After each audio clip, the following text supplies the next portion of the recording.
పడేసినట్టున్నాడు. ఇప్పుడు ఎలా?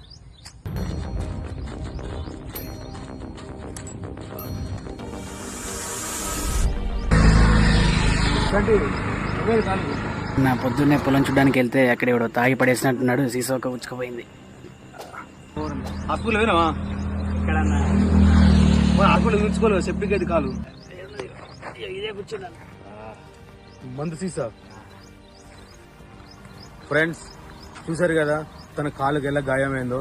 ఇప్పటికైనా మీకు చెప్తున్నాను, పంట పొలాల్లో తాగి ఇలా సీసా ఒకరు పడేస్తే తన కాలు గాయమై తన ఫ్యూచర్ లో సెప్టిక్ అయ్యే అవకాశం. పొలాల్లో మందు తాగడం తప్పు కాదు, కానీ ఇలా సీసా ఒకరు పలగొట్టడం చాలా తప్పు. రుధిరమే మణిగెలా